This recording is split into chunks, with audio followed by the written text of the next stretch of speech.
ಮಳೆಗಾಲ ಶುರುವಾದ್ರೆ ಸಾಕು, ಪ್ರಕೃತಿ ಸೌಂದರ್ಯವನ್ನ ಸವಿಯಲು ಪ್ರವಾಸಿಗರು ನಾನಾ ಭಾಗಗಳಿಂದ ಮಲೆನಾಡಿನ ಕಡೆ ಮುಖ ಮಾಡುತ್ತಾರೆ. ಆದರೆ ಬಿಸಿಲ ನಾಡು ಕಲ್ಯಾಣ ಕರ್ನಾಟಕದ ಕೊಪ್ಪಳ ಜಿಲ್ಲೆಯಲ್ಲೊಂದು ನಯನ ಮನೋಹರ ಜಲಪಾತವಿದ್ದು, ಇದು ಕಲ್ಯಾಣ ಕರ್ನಾಟಕದಲ್ಲೇ ಇರೋ ಏಕೈಕ ಜಲಪಾತ.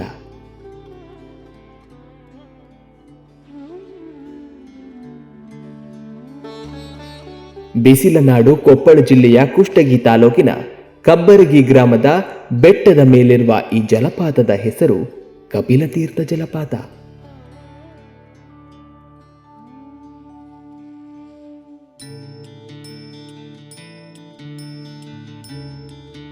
ಮಹಾಭಾರತ ಕಾಲದಲ್ಲಿ ಕಪಿಲ ಮುನಿಗಳು ಈ ಸ್ಥಳದಲ್ಲಿ ತಪಸ್ಸು ಮಾಡಿ ಗಂಗೆಯನ್ನ ಇಲ್ಲಿಗೆ ಕರೆತಂದರಂತೆ.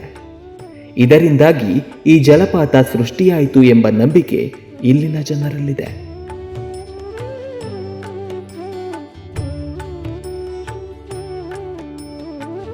ಕಿಶನ್ ರಾವ್ ಕುಲಕರ್ಣಿ, ಸಹಶಿಕ್ಷಕರು, ಸರ್ಕಾರಿ ಪದವಿ ಪೂರ್ವ ಕಾಲೇಜ್ ಪ್ರೌಢಶಾಲಾ ವಿಭಾಗ, ಹನುಮಸಾಗರ. ನಮ್ಮ ಕೊಪ್ಪಳ ಜಿಲ್ಲೆಗೆ ಏಕೈಕ ಜಲಪಾತ ಅಂದರೆ ಅದು ಕಬ್ಬರಗಿ ಜಲಪಾತ. ಹನುಮಸಾಗರದಿಂದ ಸುಮಾರು 15ರಿಂದ 16 ಕಿಲೋಮೀಟರ್ ದೂರದಲ್ಲಿರ್ತಕ್ಕಂಥ ಈ ಜಲಪಾತ ನಿಸರ್ಗ ಪ್ರಿಯರನ್ನು ಮತ್ತು ಜಲಪಾತದಲ್ಲಿ ಕ್ರೀಡೆ ಮಾಡ್ತಕ್ಕಂಥವ್ರನ್ನ ಕೈ ಬೀಸಿ ಕರ್ತಕ್ಕಂತಹ ಒಂದು ಉತ್ತಮವಾಗಿರ್ತಕ್ಕಂತಹ ಪ್ರವಾಸಿ ಸ್ಥಳ. ಕಬ್ಬರಿಗಿಯಿಂದ 1-1.5 ಕಿಲೋಮೀಟ್ರು ಬೆಟ್ಟವನ್ನು ಏರ್ತಾ ಹೋದಾಗ ಅಲ್ಲಿ ಬೋರ್ಗರಿಯುವ ನೀರಿನ ಒಂದು ಸದ್ದು ನಿಮ್ಮ ಜಲಪಾತಕ್ಕೆ ಮಾರ್ಗವನ್ನು ತೋರಿಸ್ತದೆ. ಮಳೆಗಾಲದಲ್ಲಿ ದೊಡ್ಡ ಪ್ರಮಾಣದಲ್ಲಿ ಬೀಳ್ತಕ್ಕಂತಹ ಈ ಜಲಪಾತ ಬೇಸಿಗೆ ಕಾಲದಲ್ಲಿ ತನ್ನ ಒಂದು ಸೊಬಗನ್ನು ಕಡಿಮೆ ಮಾಡಿಕೊಳ್ತದೆ, ಸಂಪೂರ್ಣವಾಗಿ ನಿಲ್ತದೆ. ಈ ಜಲಪಾತದಿಂದ ಬಂದಿರತಕ್ಕಂತಹ ನೀರು ಮುಂದೆ ಕೆರೆಯನ್ನು ಸೇರಿ ಬೀಳಿಗೆ ಕೆರೆಯನ್ನು ಸೇರಿ ಬೀಳಿಗೆ ಸುತ್ತಮುತ್ತಲಿರ್ತಕ್ಕಂತಹ ಎಲ್ಲ ಪ್ರದೇಶವನ್ನು ಹಸಿರುಮಯಗೊಳಿಸ್ತದೆ. ಈ ಜಲಪಾತದ ಒಂದು ವಿಶೇಷ ಏನಂತಂದರೆ, ನಾವು ಸುಮಾರು ಜಲಪಾತಗಳನ್ನು ಆ ಕಡೆ ಈ ಕಡೆ ಎಲ್ಲ ಕಡೆ ನೋಡ್ತೀವಿ. ಆದರೆ ಕಬ್ಬರಿಗಿಯಲ್ಲಿರ್ತಕ್ಕಂಥ ಈ ಜಲಪಾತಕ್ಕೆ ಕಪ್ಪಲೆಪ್ಪ, ಕಪಿಲ ತೀರ್ಥ, ಕಪಿಲೇಶ್ವರ ಮತ್ತು ದಿಡುಗ ಎಂದೆಲ್ಲ ಹೆಸರುಗಳಿಂದ ಕರೀತಕ್ಕಂತಹ ಈ ಕಪಿಲ ತೀರ್ಥಕ್ಕೆ ಅದರದೇ ಆಗಿರ್ತಕ್ಕಂಥ ಒಂದು ಹಿನ್ನೆಲೆ ಇದೆ, ಒಂದು ಸಣ್ಣದಾಗಿರ್ತಕ್ಕಂಥ ಇತಿಹಾಸ ಇದೆ. ಮೇಲ್ಬಟ್ಟದಲ್ಲಿ ಚಂದಲಿಂಗೇಶ್ವರನ ಐತಿಹಾಸಿಕ ಸ್ಥಳ, ಅದರ ಕೆಳಬಟ್ಟದಲ್ಲಿರ್ತಕ್ಕಂಥದ್ದು ಕಪಿಲೇಶ್ವರ, ಕಪಿಲಪ್ಪ ಅಂತ ಈ ರೀತಿ ನಾವು ಕರಿತೀವಿ. ಈ ಕಪಿಲ ಮುನಿ ತಾನು ಗಂಗೆಯನ್ನು ಬರಗಾಲ ಪೀಡಿತವಾಗಿರ್ತಕ್ಕಂಥ ಸಂದರ್ಭದಲ್ಲಿ ಗಂಗೆಯನ್ನೇ ಧರೆಗೆ ಇಳಿಸೋದಕ್ಕಾಗಿ ಬೇಡ್ಕೊಳ್ತಾನೆ.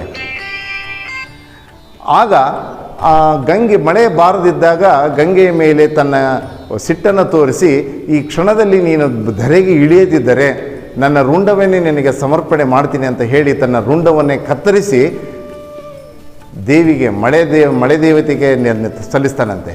ಆ ಸಂದರ್ಭದಲ್ಲಿನೇ ದೊಡ್ಡ ಪ್ರಮಾಣದಲ್ಲಿ ಮಳೆ ಬಂದು ಈ ರೀತಿ ಜಲಪಾತ ಸೃಷ್ಟಿಯಾಯಿತು ಅಂತಕ್ಕಂಥ ಇತಿಹಾಸವನ್ನು ಇಲ್ಲಿ ಸ್ಥಳೀಯರು ಹೇಳ್ತಾರೆ.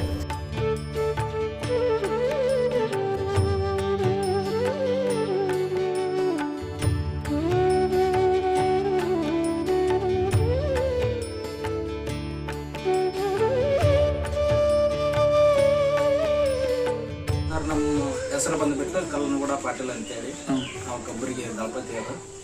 ಈ 3 ತಿಂಗಳದೊಳಗೆ ಸಾಕಷ್ಟು ಜನ ಪ್ರವಾಸಿಗರು ಬರ್ತಾರೆ. ಅಲ್ಲಿ ಬಂದಂಥ ಟೈಮ್ನಲ್ಲಿ ಅವ್ರಿಗೆ ಭಾಳ ಅನಾನುಕೂಲ ಇದೆ. ಸ್ನಾನ ಮಾಡಿದ ನಂತರ ತಾಯಂದ್ರಿಗೆ ಅಲ್ಲೇ ಬಟ್ಟೆ ಬಿಡೋಕೆ ಅದು ರೂಮಿನ ವ್ಯವಸ್ಥೆ ಇಲ್ಲ. ಮತ್ತು ಪ್ರವಾಸಿಗರಿಗೆ ಬಂದಂಥವ್ರಿಗೆ ಇರೋಕೆ ಕೊಠಡಿಗಳ ತೊಂದರೆ ಇದೆ. ಇದಕ್ಕೆ ಸಂಬಂಧಪಟ್ಟ ಅಧಿಕಾರಿಗಳು ಎಷ್ಟೋ ಜನ ಬಂದಿದ್ದರು. ಆಗ ಹೋದ ಟೈಮ್ನಲ್ಲಿ ಶಿಶಿ ರೋಡ್ ಮಾಡಿದ್ರು, ಅದು ಒಂದು ತುಂಬ ಅನುಕೂಲ ಆಗಿದೆ. ಮತ್ತು ಇನ್ನೂ ಹೆಚ್ಚಿನ ಇದು ಅಭಿವೃದ್ಧಿ ಆಗಬೇಕಪ್ಪ ಅಂದ್ರೆ ಇಲ್ಲಿ ಭವನಗಳು ಆಗಬೇಕು.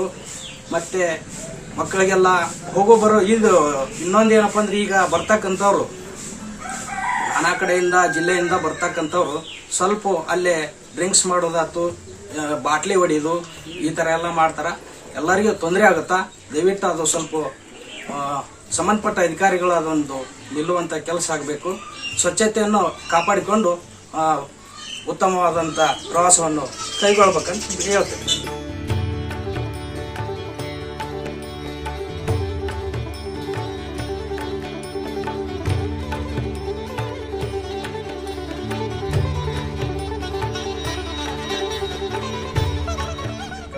ಇಲ್ಕಲ್ಲಿಂದ ಬಂದಿರಾ ಇಲ್ಲಿ?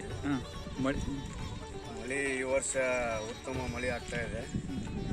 ಅದಕ್ಕೆ ಕಾರಣ ಈಗ 10-15 ವರ್ಷದಿಂದ ಬಂದಿದ್ದೀವಿ. ಈ ವರ್ಷ ಬಂದಿರೋದಕ್ಕೆ ರೋಡ್ ಆಗಿರೋದಕ್ಕೆ ನೀರು ಬೀಳೋದಕ್ಕೆ ಫುಲ್ ಎಂಜಾಯ್ ಮಾಡಿದ್ದೀವಿ. ಒಳ್ಳೆ ರೋಡ್ ಎಲ್ಲ ಮಾಡಿದ್ದಾರೆ. ಫುಲ್ ಎಂಜಾಯ್ ಮಾಡೋಕ್ಕೆ ಆಗುತ್ತೆ. ಈಗ ನಾವು ಜೋಗ ಜಲಪಾತ ನೋಡ್ಬೇಕಂತಂದ್ರೆ ಮಲೆನಾಡಕ್ಕೆ ಹೋಗ್ಬೇಕಾಗತ್ತೆ. ಜೋಗ ಜಲಪಾತ ನೋಡ್ಬೇಕಾದ್ರೆ ಮಲೆನಾಡಕ್ಕೆ ಹೋಗ್ಬೇಕು ಸರ್. ಬಟ್ ಇಲ್ಲೇ ತಳಗ ಇಳಿಬೋದು, ಅಲ್ಲಿ ತಳಗ ಇಳಿಯೋಕ್ಕಾಗಲ್ಲ. ಅಲ್ಲಿ ನಿಂತು ಅಷ್ಟೇ ನೋಡಿ ಬರ್ಬೋದು. ಇಲ್ಲೇ ನಾವು ತಳಗ ಇಳಿದು ಎಂಜಾಯ್ ಮಾಡ್ಬೋದು.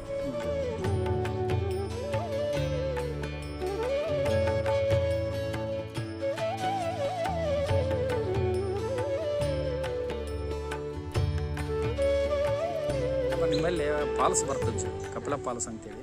ಅಲ್ಲಿ ಸೌಕರ್ಯ ಬಗ್ಗೆ ಇಲ್ಲ ಅಂತ ಪ್ರವಾಸಿಗರು ಆರೋಪ ಮಾಡ್ತಾ ಇದ್ದಾರೆ. ಇದಕ್ಕೆ ತಾವು ಏನಾದರೂ ಕ್ರಮ ಕೈಗೊಂಡಿದ್ದೀರಾ?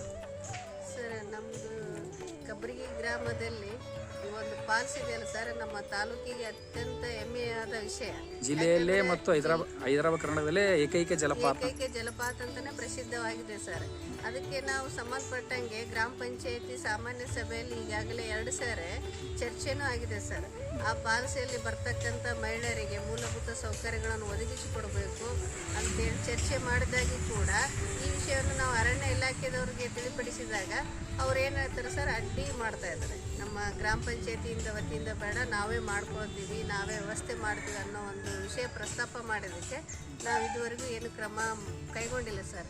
ಇನ್ನು ಮುಂದೆ ಆದ್ರೂ ಅದ್ರ ಬಗ್ಗೆ ಅವರ ಒಂದು ಇಲಾಖೆ ಜೊತೆಗೆ ಸಮನ್ವಯ ಸಾಧಿಸಿಕೊಂಡು ಮಾನ್ಯ ಶಾಸಕರ ಜೊತೆಗೆ ಮಾತಾಡಿಕೊಂಡು ಅದರ ಏನು ಮೂಲಭೂತ ಸೌಕರ್ಯ ಇದಾವಲ್ಲ ಅದನ್ನೊಂದು ವ್ಯವಸ್ಥಿತವಾಗಿ ಮಾಡಿಕೊಡೋಕ್ಕೆ ನಾವು ಕ್ರಮ ಕೈಗೊಳ್ತೀವಿ. ಅರಣ್ಯ ಇಲಾಖೆ ಒಪ್ಪಿಗೆ ಕೊಟ್ಟರು.